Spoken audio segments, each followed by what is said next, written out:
record this session. Okay, now we're recording. So like I said, please drop your first and last name into the chat box to help us track attendance. And next, I'll have you draw your attention to the Q&A feature on your Zoom screen.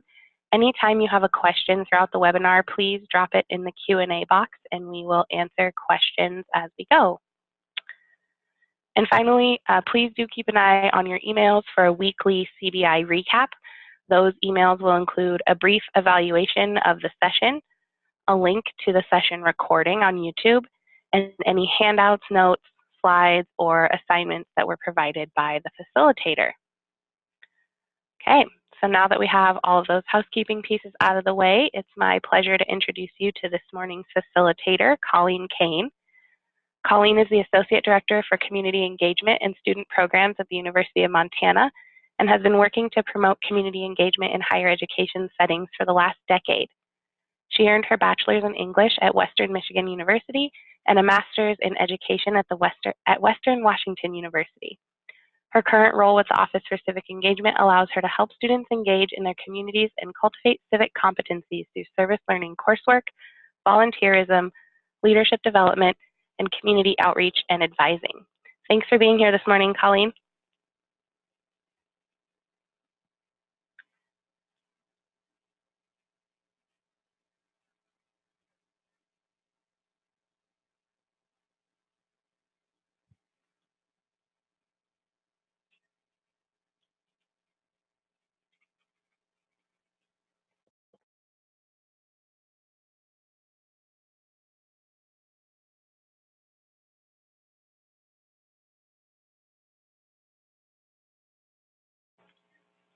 I can't hear you either, Colleen. Hold on, let's troubleshoot really quick. Pause, everyone, just a sec.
Give us 1 second, folks, while Colleen's calling in from her phone.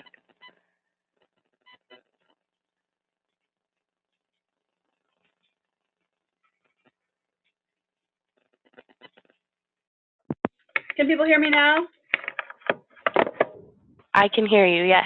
Okay, that works then. Let's get back to this. Alrighty, are we rolling? Are we good? We are good to go. Okay, great. Sorry for that delay. There's always something. Great. So today we're going to be talking about community assessment, which is incredibly important if you're working to solve issues in the community, which most of you are doing. So these are the topics we're going to cover today. There's kind of 6 main steps for community assessment.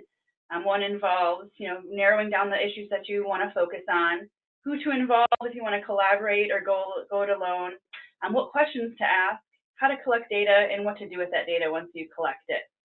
So this is kind of going to be our roadmap for the day. If there are other things that you'd like to address, you can put them in the chat box and we can see if we can get to them. If you have questions, feel free to do that as well. So why do we do a community assessment? What's the point? For one thing, it is so much easier and better to understand a problem fully before you try to jump in and fix it with solutions. Often we see an issue in the community and we think we immediately have a great way to fix it, and we start to put that thought into motion before we kind of take that step back and make sure that we actually understand the problem and that we've come up with the best way and the best solution to fix that problem.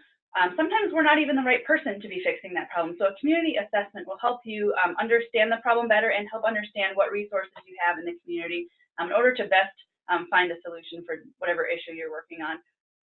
So it's always better to understand a problem as best you can before you try to do anything, any kind of intervention to fix it. Community assessments also help build stronger communities. How do they do that? Because they create buy-in within the community for whatever issue you're working on. It helps create ownership from the community because you're reaching out to them, you're seeking out information from the community directly. They're engaged in the process. They feel like have their voice has been heard. So it helps kind of build a stronger community tie.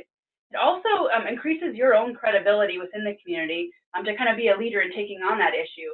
If you've kind of done this community assessment process thoughtfully and successfully, it will definitely help build your credibility as somebody that can take on that issue in a really meaningful way.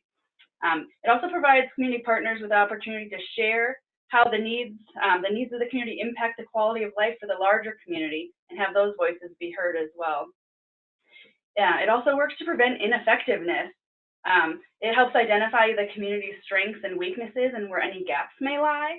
It also will produce an inventory of resources that are currently available within that community to help address those needs. And these can be leveraged to help improve the quality of life for the members of that community. And like I mentioned, it also helps identify asset gaps that exist within the community so you can work within those gaps or help close those gaps and better utilize resources that do exist within the community. And if you're an AmeriCorps member, you've heard a lot of these two words, sustainability and capacity building. I guess that's 3 words unless you hyphenate capacity building. So these are very important because it helps if you do this community assessment process properly, it can help community partners assess their service delivery priorities, assess their effectiveness. It can help them make decisions about how they're providing services to the community and about the assets that are available within that community.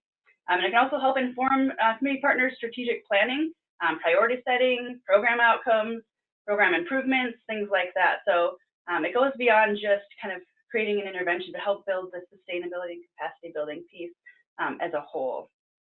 So these are kind of the reasons why we do a community assessment before we actually jump in and get involved to create programming. It's a very important step and is often overlooked, especially somebody like me who's very impatient and wants to get started. It's always best to do this process very thoroughly and thoughtfully before you get started because you'll have a lot more positive outcomes and you'll have a lot more buy-in from the community and it'll be more successful overall. You won't have to backtrack and try to redo things. Everything will work out much more effectively from point A to point B if you do this process first.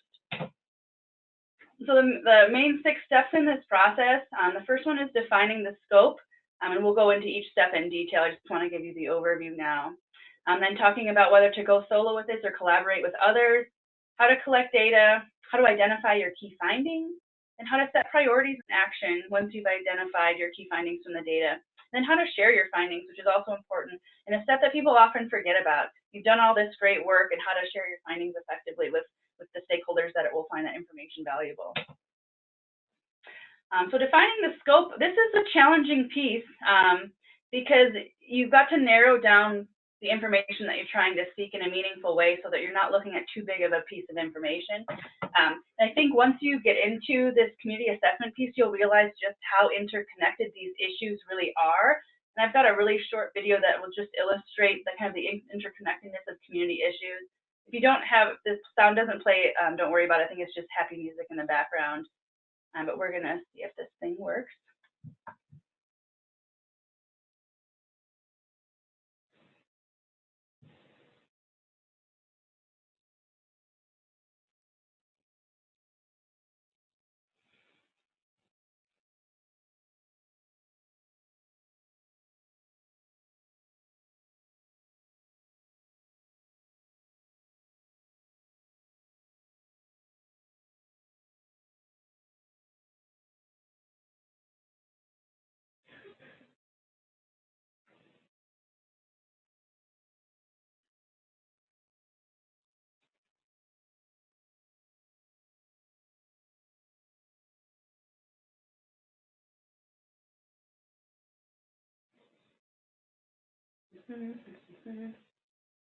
Go away.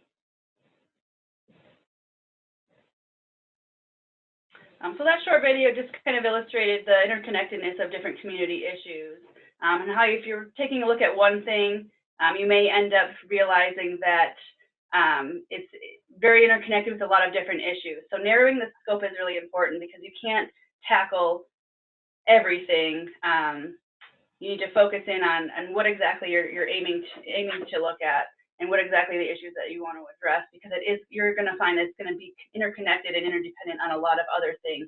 So keeping your scope really focused is going to be a challenge throughout this process. And if you have a good team involved, they can help keep you focused and make sure that you're staying clear on your mission and the thing that you want to focus on without getting too distracted by all of the interconnected issues that are involved. With that in mind, it's really important to understand that interconnection and how everything is related. So I'm not saying to put blinders on and just look at one thing, but it's going to be a balancing act to focus in and narrow down that focus, but understand the bigger picture as well. Okay, so narrowing down the key questions you want answered is important, because you're going to find that if you're looking at a really big topic, you're going to get a ton of information. And information is good, but you can really get bogged down if your scope isn't very focused or narrowed. So what are some of the questions to look at? Or what are the needs that you want to assess? Who are the community partners that are most impacted? What is the geographic boundary? And what are key questions to ask?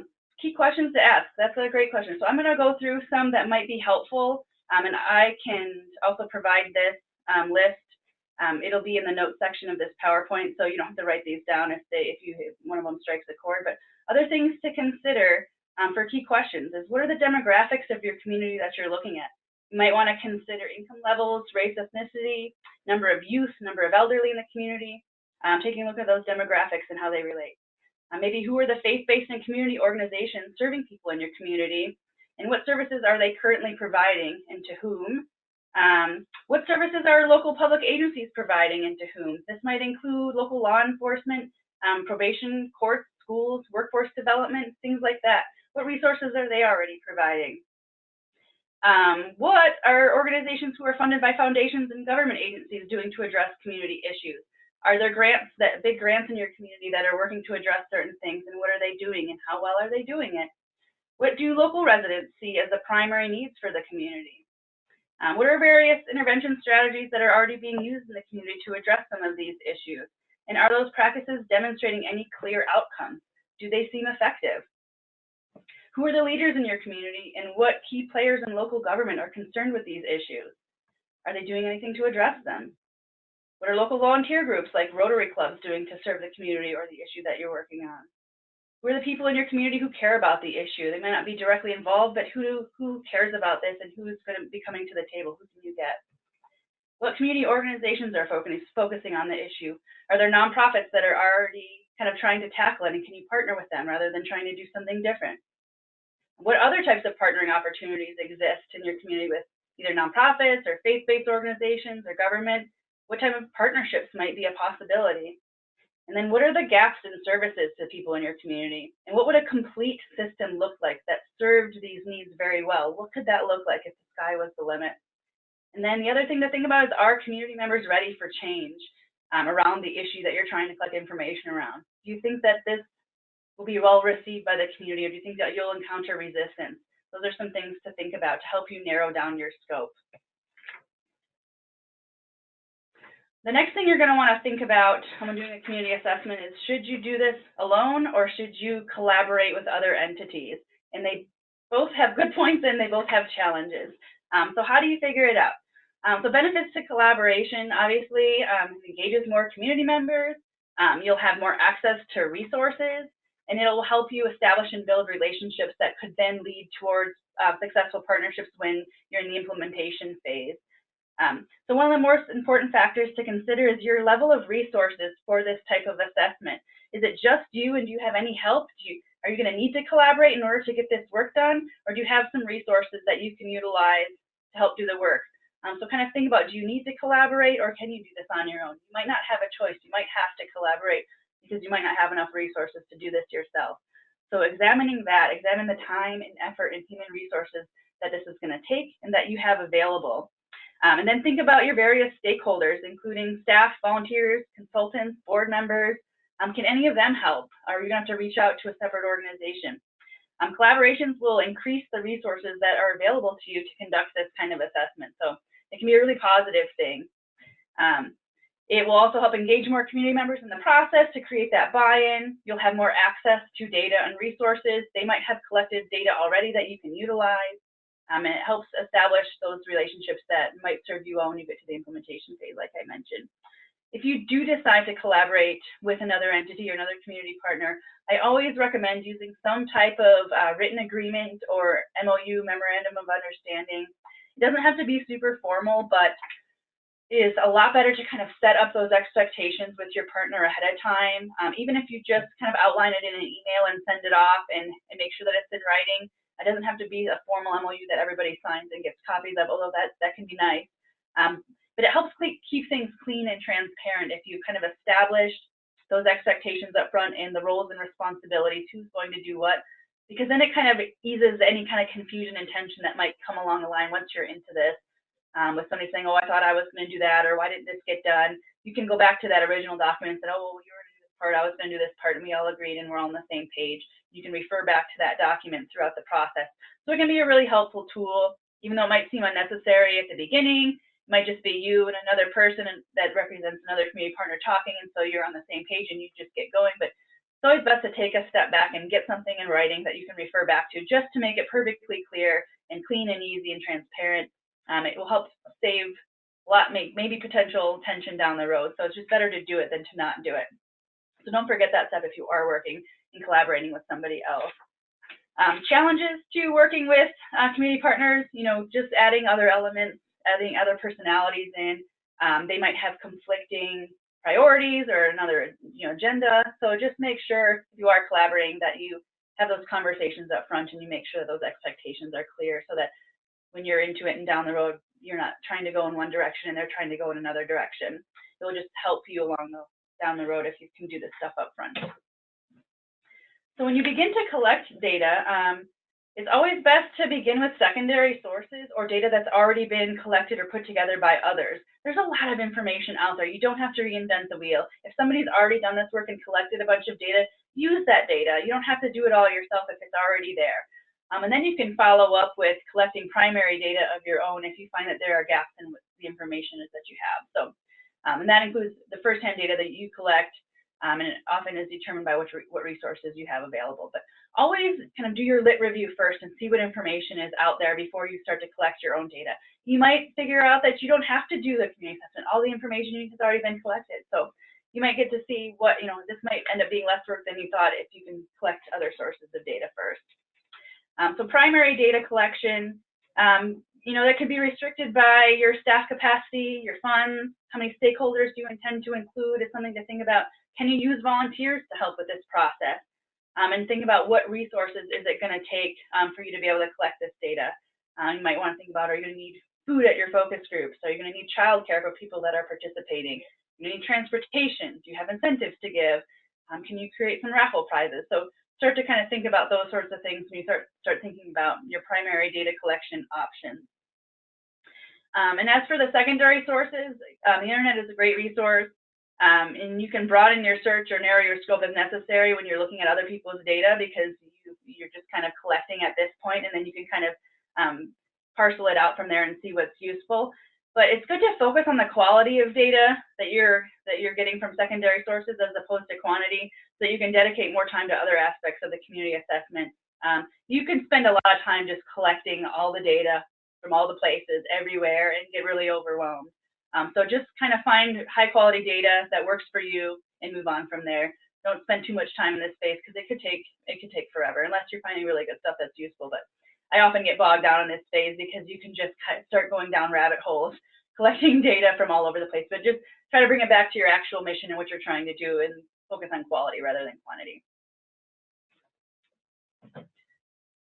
So these are the different primary data collection methods that we're going to talk about today. The first one is structured conversations with existing stakeholders, or commonly called interviews, public forums or town hall meetings, listening sessions or focus groups, surveys, which I think we're all familiar with, and then telephone polls, which might be dying out. I want to take a minute now and do a poll to poll you guys to see which of these options you've tried in the past. I don't know if Alyssa can help us with that poll. Perfect. So there's just those few options. If you could just take a second and click on all of those options that you've utilized before, whether they were successful or not. I just want to see how many people have tried these things.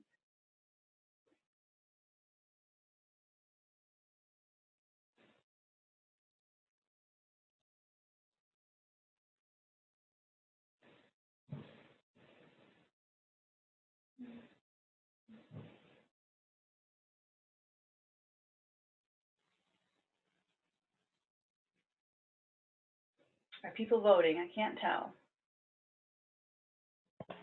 We've got about 3/4 of everyone has voted so far. Excellent.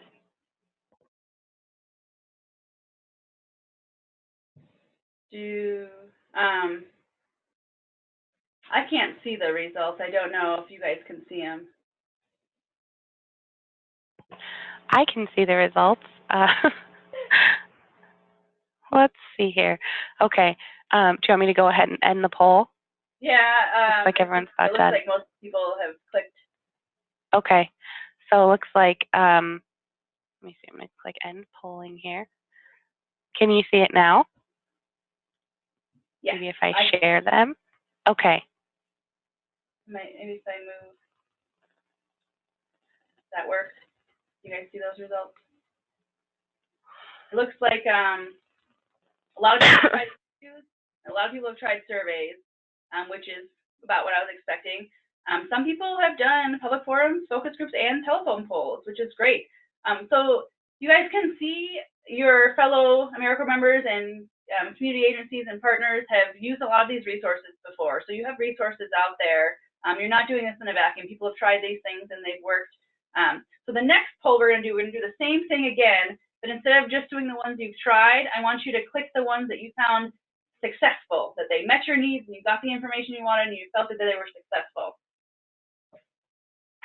Give me just 1 second to get that launched. There you go. Perfect. So click again on the ones that you thought did what you wanted it to do.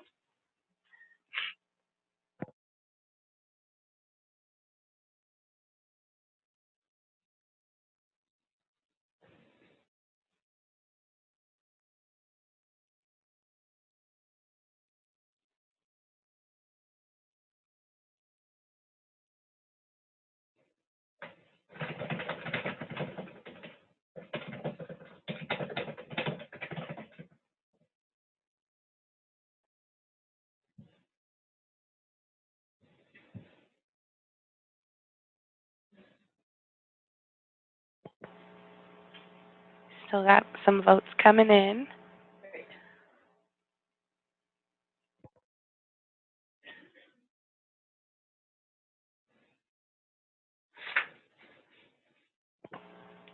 Okay, I'm going to end the poll and share the results. Okay. So the majority of folks, 65%, thought that surveys were the most helpful and telephone polls were the least helpful. And then public interviews close second at being helpful, followed by public forums and then focus groups.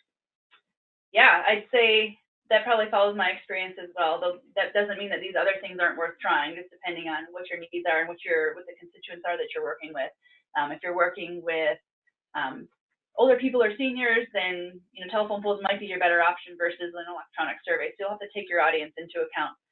But this is a good kind of swap, good check-in to see what things that you've tried and of those what you found successful. And we'll talk through each one in detail. So you can kind of gauge which might be the most useful forum for your needs. We'll start with talking about structured conversations or interviews with existing stakeholders. So these kind of take the most amount of time and resources to do, but you get really rich data from this process. Structured conversations can be a little bit more resource friendly because you can include multiple people in one session. Individual interviews take a lot more resources because you do them individually, obviously. They can take an hour or more per participant. So just depending on the type of data you're going to be talking about and whether or not you think it's appropriate to talk in groups or it's better to do individual interviews if you want to participate in this option. So depending on how many stakeholders you hope to interview and what information you're collecting, this may or may not be the best option for you. It's also important to consider your demographic. when planning these things, and it'll help to determine like what time of day you do this at, whether childcare needs are going to be an issue, whether there's going to be transportation problems or other barriers to participation. So when you're planning these things, take your audience into account and what their needs might be and what barriers they might encounter to being able to participate in your interview process. So SWOT analysis, it's a common process to use, looking at strengths, weaknesses, opportunities, and threats. So you might want to take the SWOT analysis into consideration when you're thinking about your questions. And what is a good choice and process? Why is it a good choice? So the ground rule for this is there should be no wrong answers when you're collecting information. You want to capture the answers, the spirit of the answer as accurately as you can when it's coming out. Try not to translate into your own jargon or language. And you just want to be really mindful of being authentic and collecting that information authentically. And then some basic questions that you might want to use when doing this process is looking at the strengths. This is, based on the SWOT analysis, looking at the strengths of the community, the group, the specific effort, looking at the weaknesses or challenges of that group or effort, and what opportunities might exist about what they're talking about. So like if funding weren't an option, or if this collaboration weren't an option, or if this barrier weren't an option, what are the opportunities that exist for the issue that you're talking about? And then what other kind of threats or challenges or barriers exist and challenge your ability to be successful or tackle that project or issue? In other words, what is potentially going to be a barrier, or what is currently a barrier? You can think about, in the past, you can think about in the future, just depending on the type of information you're collecting. But that SWOT analysis provides a good framework for these interviews. But ultimately, the questions you ask are up to you. This is just kind of a good framework to kind of think about, so you can, assess what's going well, what's not going well, and where it can go in the future. Again, this process gives really rich data, but it can be pretty resource intensive, just depending on how many you want to interview, and if you want to do it in large groups or in small groups or individually. Next, we'll talk about public forums and town hall meetings, that style of interaction. This is great because you can do a big group in one fell swoop. It takes less time than doing individual interviews. And it gives the public a space to speak their minds, to talk about the issues they care about, and to hopefully find and brainstorm solutions to problems. It's less structured than the interviews or the conversations because you're kind of opening it up to the public to comment on. You'll have a facilitator there to kind of guide the discussion, but it's not going to be as structured or as targeted as an interview where you have very specific questions that you're asking, and it's either one-on-one or in a small group kind of a setting. So it's a little less structured, and you might get information that you didn't plan on, or you might not get the information you were hoping for. You have a little less control over that process, but you might be surprised at the data that you get back. So it can be a really interesting kind of process. Advertising for this is going to be really critical because if you don't get the people there that you need, it's not going to be a successful meeting. So advertising is really an important part of the town hall because it informs the public of the meeting and any specific issues that are going to be on the agenda. So people that are interested, you want to get those people in the room. The advertising doesn't have to be expensive or overwhelming, but informing the public of the dates and times is really helpful. And you can do this, a lot of times public meetings are advertising in the paper, flyers, internet, those sorts of things.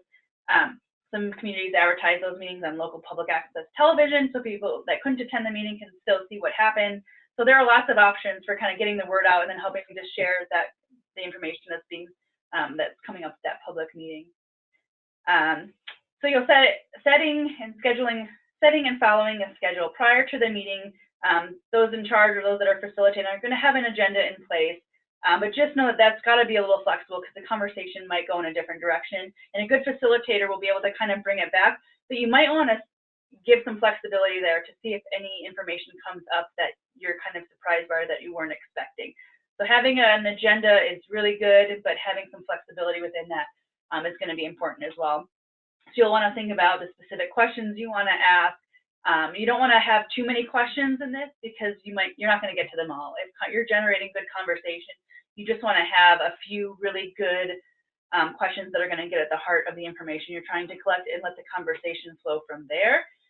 So the facilitator should not be the note taker. The facilitator should be able to focus fully on facilitating that conversation and making sure all voices are heard, making sure someone isn't dominating the entire process, making sure that there aren't people that are hanging back because they feel intimidated to speak. So that facilitator, they should be able to just focus on that piece. and then somebody else should be there recording or taking notes and making sure that everything that's happening there is captured really well. So you'll need to have those kind of pieces taken care of. And then the moderator can be the note taker, or the facilitator can be the moderator, but they're going to open the meeting and then kind of recognize those on the floor and make sure things are going smoothly. So that's that process. It's a little bit more open. It's a little less structured. If it's a public forum, you're going to invite certain people, but you may not know who's coming. So it's a little bit of a wild card, but you might get really, really awesome information. The next thing we're going to look at is listening sessions and focus groups. These are different than like a town hall public forum, because you're going to be inviting specific people that have information that you want to come to these things. It's going to be a targeted audience that you hand select, kind of a thing, because you want information that they have, or you want to know about their specific experience. It's a carefully planned series of discussions to obtain perceptions on a defined area of interest in a permissive and non-threatening environment, versus the town hall, where it's a little less structured, it's a little more open, and it's a little more conversational. These are going to be smaller groups than maybe a public town hall forum, so small focus groups, focus questions, where they feel really safe to share information. It's got to feel like a really non-threatening and open environment, because you want them to be honest, and you invited them there for a reason. So you want them to feel like they can give their perspective authentically and honestly. This also provides really rich data. It can be really fun. It can also be really kind of therapeutic for the participants, because they're going to feel really listened to. They're going to feel like their information is valued. They're going to feel like you specifically wanted to hear from them, which is a really good feeling for constituents or for stakeholders. And a way to get them there is to tell them exactly why you want them, why you need their help, why their voice is the one that you need to hear from. And that's a great way to help people feel like they should show up, like they have something individually to contribute that nobody else can contribute. So tell them why you need their help when you're working to recruit them, and also be respectful of their time and maybe mindful of any barriers they might have to participation. If you want a certain group of people there, make sure that you're taking their needs into consideration when you're asking them for their time. Again, looking at childcare, transportation, things like that. So this can be a really rich data collection experience. We do this here at the university a lot with service learning students. For this, it's important to not have somebody that is really highly involved with the information that you're asking about be the facilitator. Like when we do this on campus, I do not participate as a facilitator, because some of my students are in that session and they're not going to be able to be as honest with me about the process or the challenges or things like that if I'm the person facilitating. So it's always best to try to get somebody neutral to facilitate the focus groups, because they can be pretty intimate settings and people are talking about things and you want them to be able to be honest. So it's best if you don't have somebody like an authority figure or something that's going to judge them in some way leading these. It should be somebody neutral that they feel comfortable with, that doesn't really have a stake in the game, kind of a thing. That you'll get more honest information from that process if you do it that way. Great. So the next thing that most people were very familiar with are surveys, and these can be some of the easiest and best way to collect a large amount of data from a large population. We use surveys a lot. You can include more people, broader audience. There are also some kind of barriers to using surveys and some downsides to using surveys as well. But they're great when you don't have a lot of time or resources, and you want some structured feedback, you want some quantifiable feedback. It doesn't take any money to create a Survey Monkey or a Qualtrics survey or something like that and send it out to a large number of people. So if you're low on time and resources, this can be a really great way to try to get information from a large group of people. Surveys also are not perfect, and anybody that's used surveys knows that there's a lot of challenges with them, and you may not always get the amount of data or the richness of data that you're looking for. You may get surveys back that are blank or that are filled out with nonsense or that are very extreme because there's no accountability there. You may get a lack of responses. Your return rate may be very poor. If you have incentives or can do a raffle for these sorts of things, you might get a better result.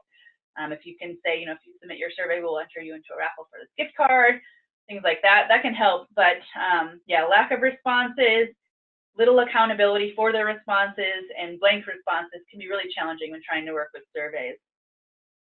With surveys, it's really important to ask impartial or non-leading questions. Make sure your questions aren't making assumptions. I always want to ask, why do you love volunteering? But of course, that's making the assumption that they volunteer and that they love it. So just make sure that you're really asking impartial, non-leading questions in your survey. And think about the pros and cons of including open-ended or qualitative questions in your survey. These, you can get really rich data from the survey that you might not get in just multiple choice or Likert scale type things, but it's also harder to process and analyze that data. So take that into consideration when you're thinking about your surveys. Do you have the time, the resources to kind of process open-ended questions? I like them because they give me more information, but at the same time, it does take more time to process that information and to kind of be objective about how to analyze that information as well. You're also going to have to think about who's going to be distributing the surveys and how are you going to distribute them and how are you going to try to ensure that you get surveys back. So that incentive piece. If you have partners that can help distribute them, that's great. Interns, maybe your volunteers, board members, things like that, to try to get the best people to respond to those surveys that you can. So think about how you'll distribute them when you're creating them, and that will help you kind of craft that survey effectively. And then if you're using a system like Qualtrics or SurveyMonkey, they often kind of distill the data for you. Unless you have those open-ended questions, then again, it's going to be a little bit more legwork on your end to process that information. But again, this is an easy way to get information quickly. It's cheap.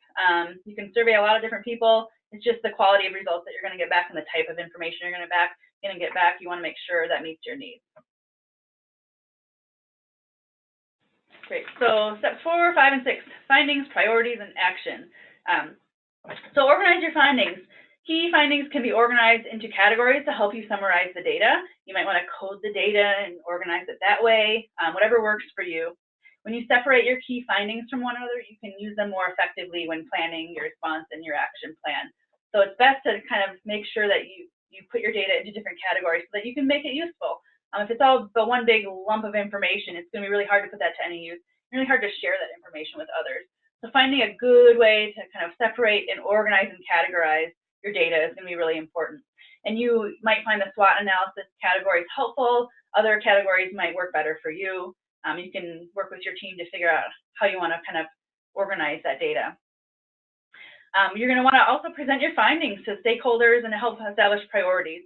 You might want to also share the findings with the participants of the survey and the community at large, if that's appropriate. So to present your findings, you could invite the participants to a public presentation of the findings. You can send partners a final copy of the report. You can send the report to local government agencies if that's appropriate. You can share with members of your organization, your board, your leadership. You can issue a press release. There's all sorts of really awesome ways to share your findings.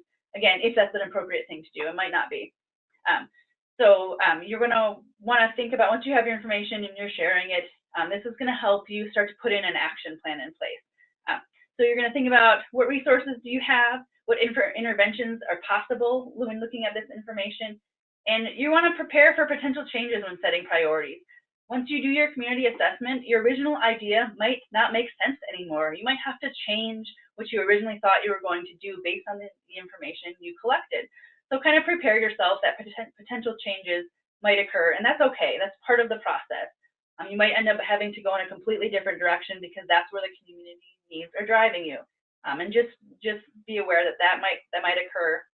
And then you want to be able to respond to those needs in the most effective way. So you're going to want to follow where the data pushes you and not kind of steer the data in the direction you want it to go. So just be mindful that changes might occur.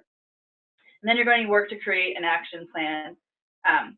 So when establishing a priority, when working to create an action plan, there are some barriers you might encounter. And I'm just going to talk about a few of the common barriers that I have kind of witnessed and experienced and seen.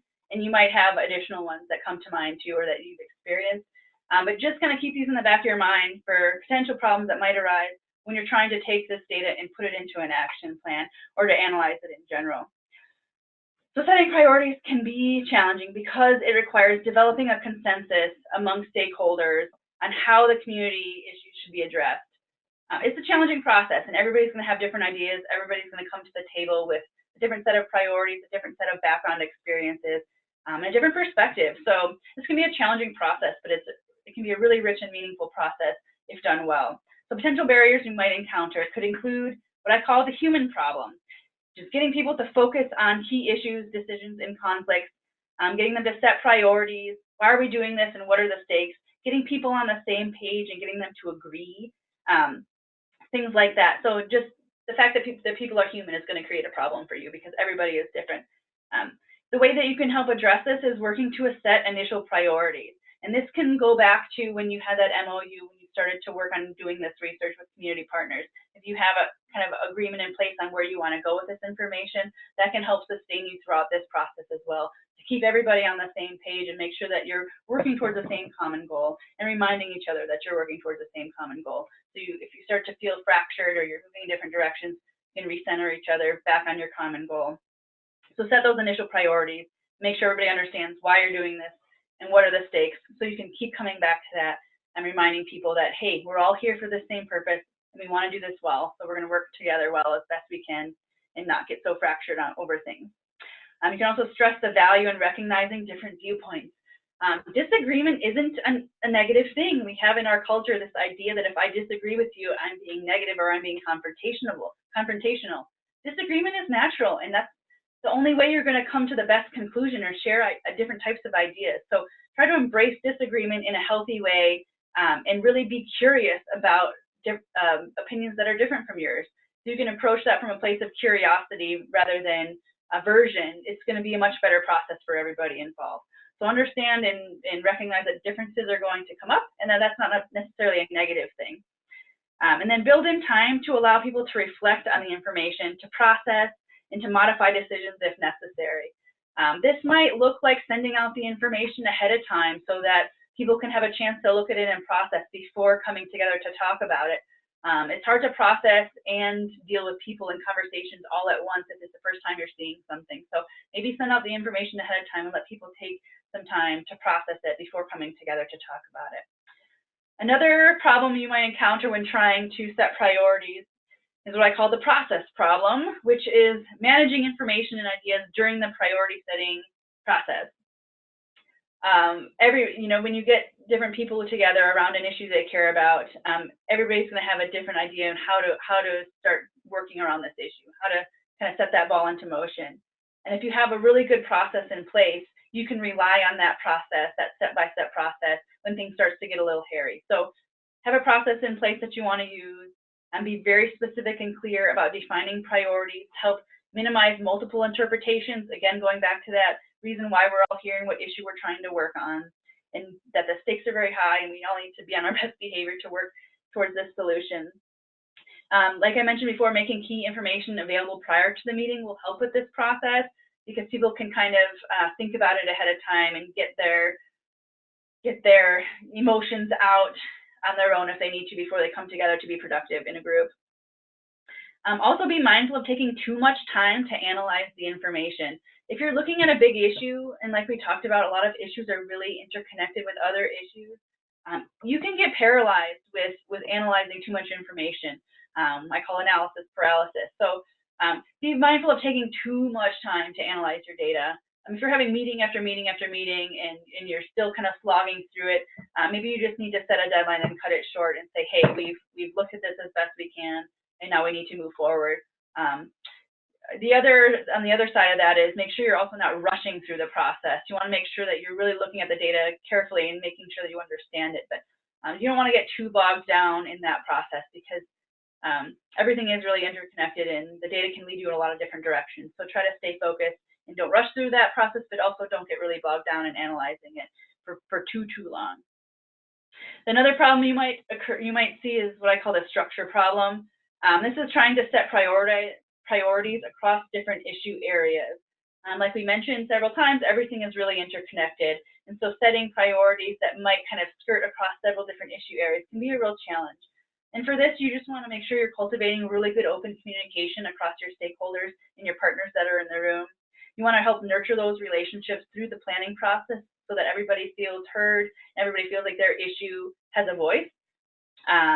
Keep the focus on current priorities. Again, you might find that people try to go in lots of different directions, or the data is pointing one way, but somebody's really trying to prioritize their program over here. So just make sure you keep reminding people about the current priorities you have in place and what the goal is that you're trying to work on. The next problem that might occur is what I call the institutional problem, and this is the challenge of translating priorities into action. How do you take kind of the issues that you're seeing, the information that you have, and put that into an action plan? This is where it's really good to build on current strengths. When you're implementing something, the data should show you if some people or organizations are doing interventions or programs really, really well, and you want to build on that rather than duplicate it or ignore it altogether. You want to build on what's going well. You want to create well-defined implementation plans.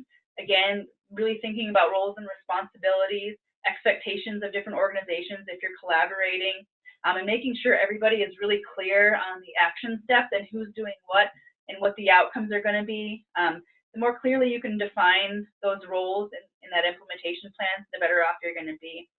And then those responsible for carrying out key tasks must be committed to the changes that you're making. They have to be fully on board. If you're talking about change and you can tell one group is just, they're having an issue, they might be folding their arms, they're not talking much, they're on, they say they're going to do it, but you can tell that there's some type of issue there. You want to try to unpack that a little bit before you get too far into the implementation phase, because that resistance, there's something to that, and you want to make sure that you can air that out and make sure they're fully on board before you start running with something, because otherwise it's going to create some issues and problems, or they're going to implement it in a way that isn't respectful of the plan that you put in place. So be careful, be mindful of body language and any resistance you might feel, and try to unpack that and deal with it before you get to the implementation phase, so that the people that are carrying out key tasks are really on board and are moving forward with the plan in a way that kind of respects the full process. You don't want to get into a situation where people are sort of on board, but as they get into implementing it, they start to kind of go in a different direction, and then you have to kind of fix things along the way. So upfront, make sure if you're seeing or feeling resistance that you deal with it in a healthy way before getting too far into the process. So it's just a lot of information, and this is the most challenging step, I think, to try to take the information that you've collected and put it into an action plan in a way that's meaningful and that works well and that isn't kind of stepping on toes, duplicating services, or kind of making people uncomfortable in any way. So make sure you get the stakeholders that you need at the table, make sure you're inviting the right people to that table, and make sure that you're creating action plans that everybody can live with and agree with. That is kind of the bulk of it. I think I went through that last one really, really fast. So if you have questions, let me know. You can put in the chat box or the questions box. And then I think I've got some additional resources that will be helpful. Yes, I do. One of these, I tried the link and it was giving me a weird, you couldn't find the page. I'm not sure which one it was, but both of these were great resources for me when doing community assessments. They helped me put together this PowerPoint.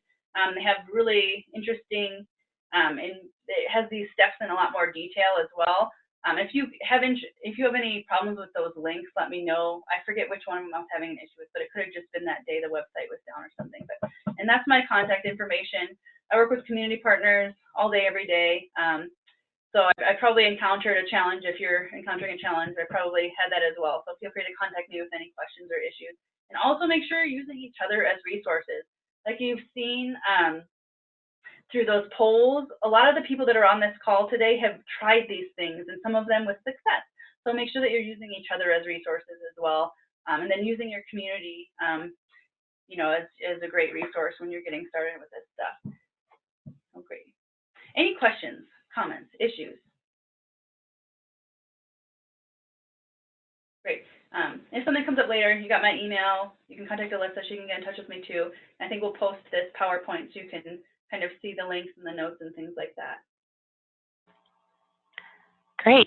Thank you so much, Colleen. Thank you. Like Colleen said, if you have any questions, now's the time to ask. We'll leave the chat box open, hang out for just a couple more minutes if you have any questions. If not, you're welcome to contact us via email. Thanks so much for being here today. If you haven't done it yet, please post your first and last name into the chat box to help me track attendance. Harley, I am posting the links into the chat box for you right now. It's a great question. And I will send these slides out with the recap email. So please watch your emails for that recap that will include a brief survey of today's session, as well as the PowerPoint slides. Okay. If that's everything, I'll go ahead and finish posting those links in here for you all, and then have a great day.